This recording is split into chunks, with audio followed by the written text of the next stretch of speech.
Assalamualaikum warahmatullahi wabarakatuh and greetings to all. My name is SITI BINTI AIDIL with metric number 061081. Will be presenting about physical fitness. So the topics that will be covered in this video is definition, physical fitness testing, physical fitness training protocols, daily planning physical activity schedule, warming up and cooling down session. So let's take a look into it. Physical activity refers to a bodily movement produced by skeletal muscles and requires energy expenditure as well as gives progressive health benefits. Next, health-related fitness refers to the ability to perform daily activities without feeling tired. The components are cardiovascular endurance, muscular strength, flexibility, and body composition. The third one is skill-related fitness. It is the abilities that help people to learn skills. The component includes agility, balance, coordination, reaction time, speed, and power. Components of health-related fitness. First, body composition is the body's relative amount of fat to fat-free mass. Next, muscular endurance is the ability of a muscle to repeatedly exert force against resistance. The third one is muscular strength, refers to the ability of muscle to generate force against physical objects. The fourth one is the cardiovascular endurance, refers to the ability of the heart and lungs to work for a long period of time. The last one is flexibility, is defined as the ability to perform a wide range of motion. Physical fitness testing is done to evaluate overall health and physical status. It aids with identifying one's strengths and weakness and set goals for a specific training program. It can be measured through the 5 main physical health-related fitness components. First of all, we are going to test for body composition. Body composition is the body's relative amount of fat to fat-free mass. To assess this, we must calculate the body mass index, which consists of measuring height and weight as shown in the video.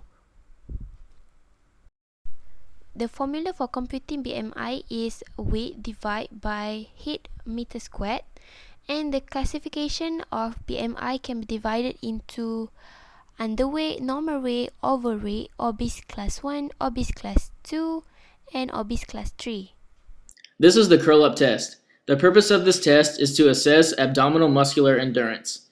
You will first place one strip of tape or Velcro on the ground. Measure a second piece of tape at 10 centimeters from the first one. Have your client lie on his or her back with their knees bent at 90 degrees with their feet flat on the floor. Have their arms fully extended by their side with palms facing down. You will align their middle finger to the first piece of tape. Client should also maintain relaxed shoulders. This is the starting position. Now set the metronome to 50 beats per minute. Signal the start of the assessment with the word go and start the timer for 1 minute.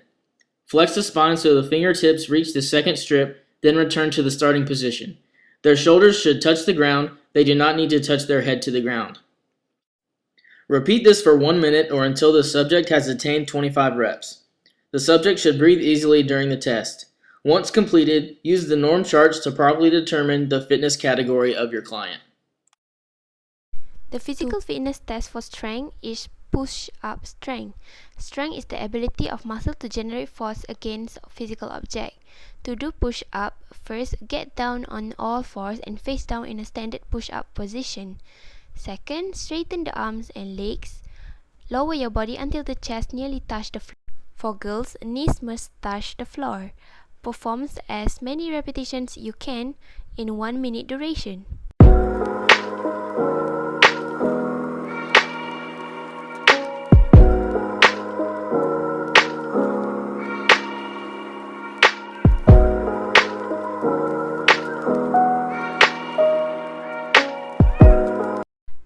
The next one is test for cardiovascular endurance. Cardiovascular endurance is the ability of the heart and lungs to work for a long period of time.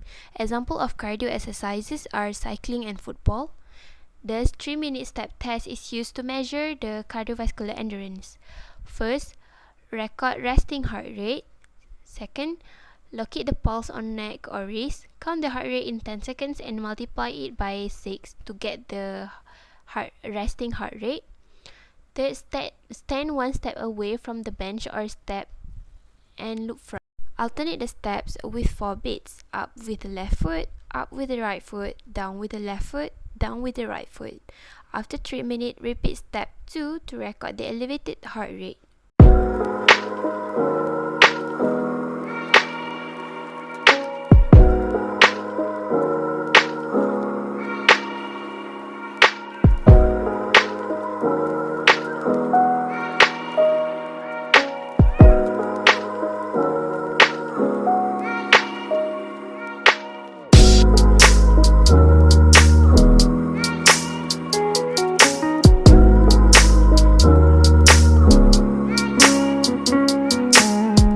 To perform the V-sit and reach test, put a baseline on the floor of tape and then a measuring ruler or measuring tape perpendicular to create a cross.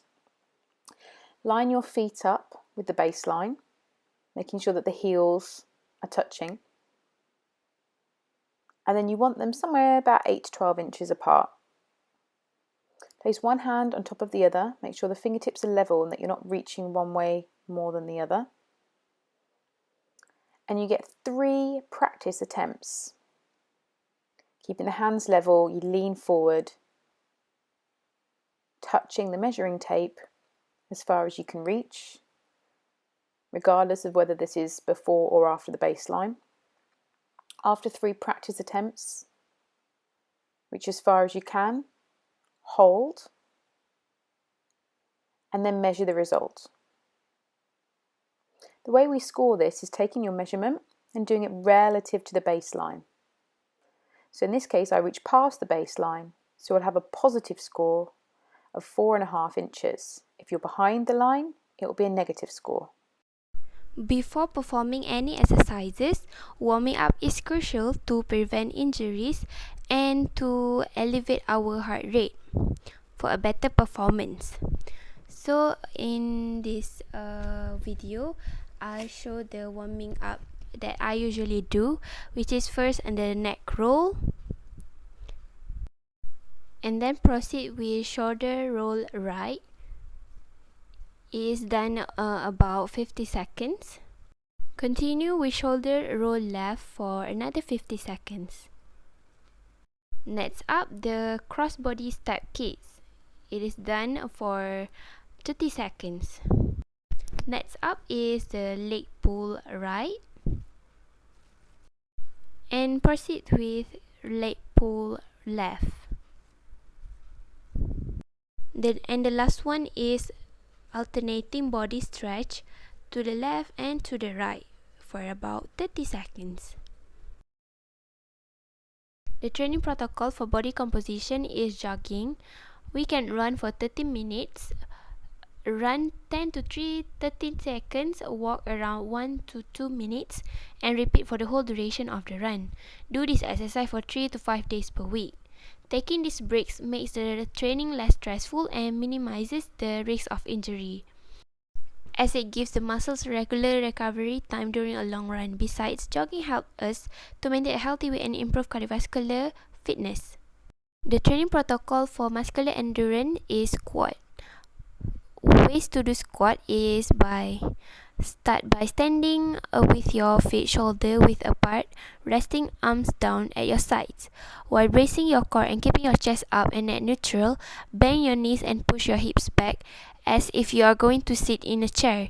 Your arms should raise in front of you to be parallel to the floor. When your thighs are parallel to the floor, then pause. Then push up through your heels back to your starting position. Do this exercise for 12 to 15 repetitions for a set.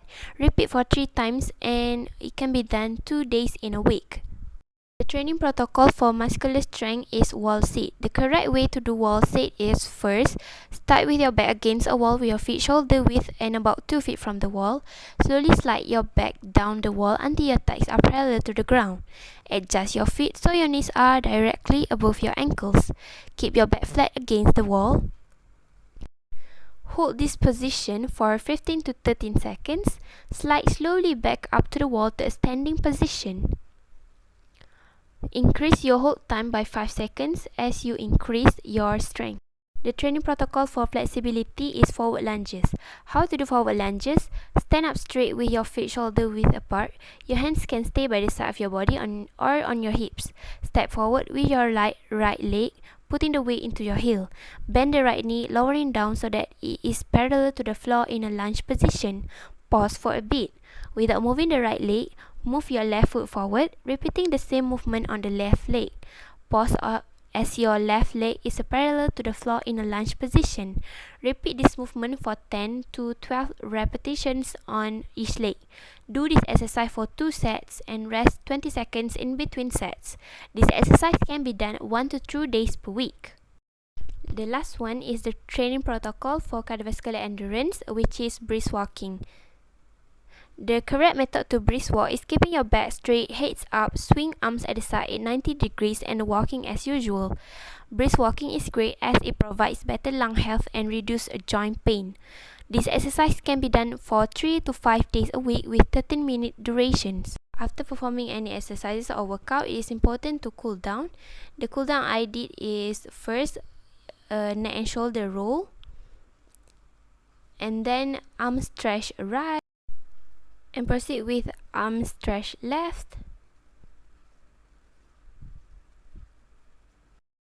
leg pull with ankle roll right,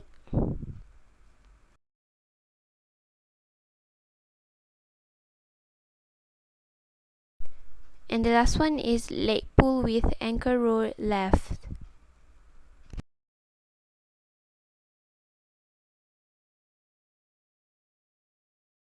Do not forget to inhale and exhale for 3 times.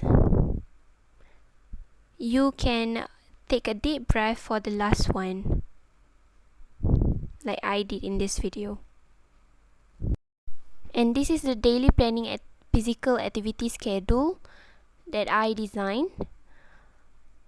There are 5 days of exercising and 2 days for rest.